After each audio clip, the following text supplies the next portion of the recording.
Hello, welcome to Video Mania 2. I'm the man behind the counter, Duncan, and today we're going to talk about another martial arts release from Vinegar Syndrome. This one is Undefeatable, starring Cynthia Rothrock, Don Neum, and John Miller. It's directed by Godfrey Ho. This movie is not a conventional martial arts movie from the early 90s like I thought it'd be when I first heard about this release. But I kind of did a blind buy to watch it, and it is cartoony and over the top and kind of wacky. It is definitely stands on its own as far as uniqueness compared to other martial arts movies and even other Cynthia Rothrock movies.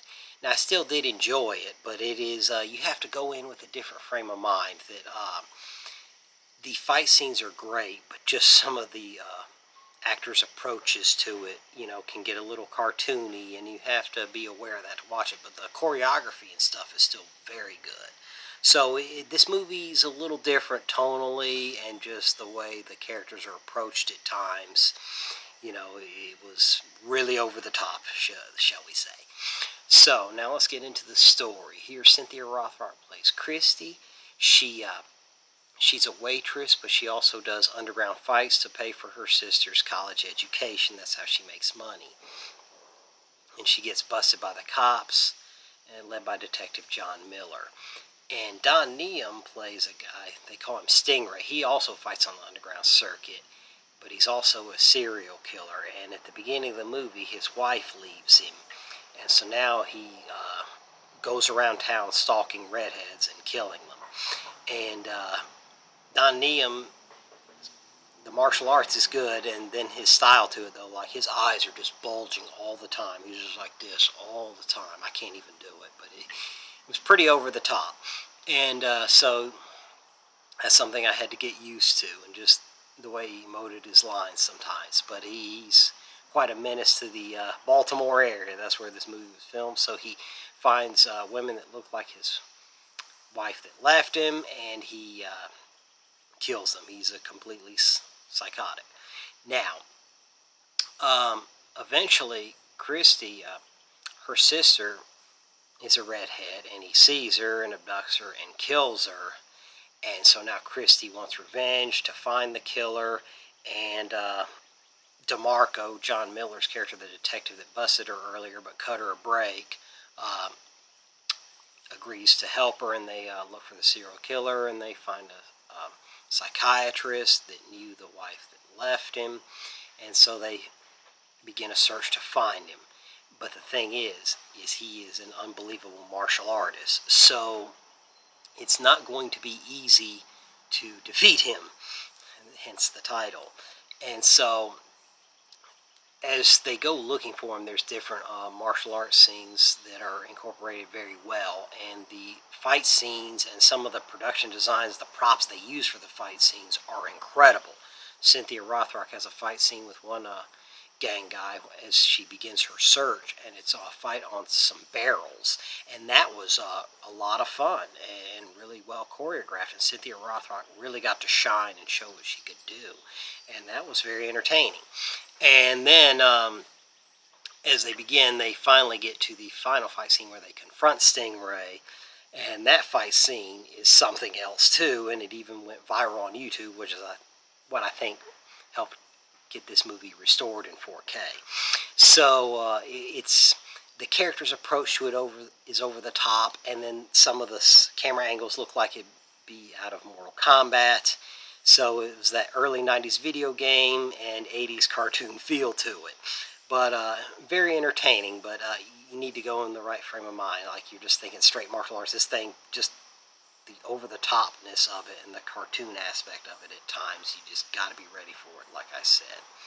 So the acting in here, Cynthia Rothrock's great throughout, but at other times it's over the top and it's uneven. So I did notice that there's a few times, like when some of the actors put out their lines, it was like, okay, I know this genre is not going to have great Daniel Day-Lewis type acting, but there were a few times I was like, okay, just kind of go along with it because the fight scenes make up for it, which they do. So the acting at times, even Cynthia Rothrock talked about in special features that it was uneven at times. But all the cast worked very hard on the choreography. Now, The transfer here is very good, and Vinegar Syndrome put a note up again before you start watching the movie that the original negative was not stored very well, and it did have some damage, and so you're going to notice it when you're watching the movie. And there were a couple scenes and camera angles where I did notice it. There was a scene where Cynthia Rothrock's character was confronting a gang leader, and they were having a discussion, and a certain camera angle, it was kind of blinking in and out, and if I hadn't read that thing before, I thought my TV would be, getting ready to go out. It kind of blinks.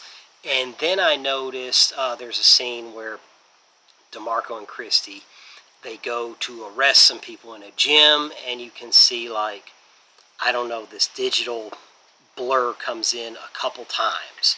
But that was all I noticed. And I think there's another scene where the soundtrack, it sounded a little muffled. But other than that,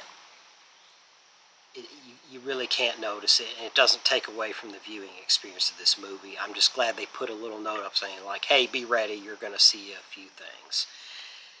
Now, let's get into the picture quality that I just talked about. Overall, very good, other than the two anomalies that I spoke of. Audio, other than the one muffled part, is pretty solid, but it's not the best I've ever heard.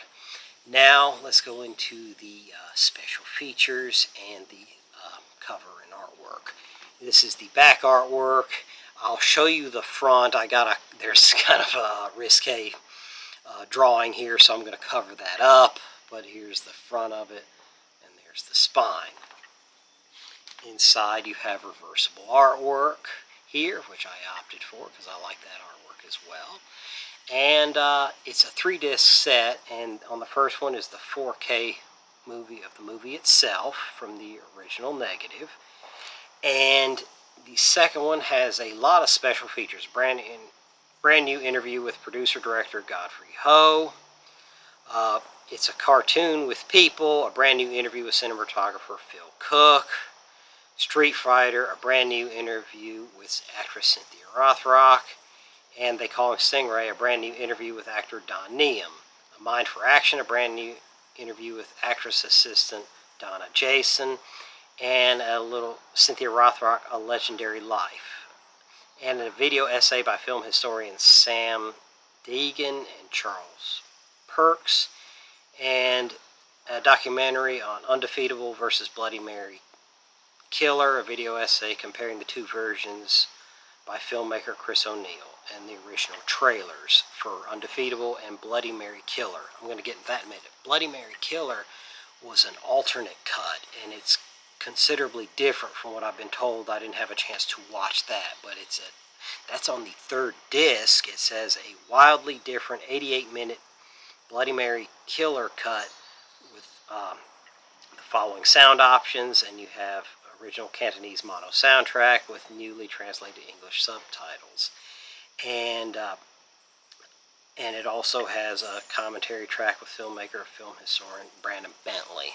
So this thing is loaded with features and stuff. And so the movie overall, I thought, it's not my favorite from the early 90s martial arts genre, but it is definitely a unique addition to that genre for that time. It's something else. You got to see it to believe it.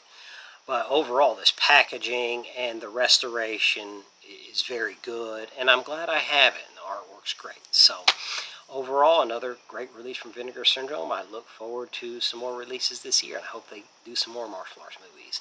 And thank you for tuning in. Don't forget to like and subscribe, and I'll see you next time.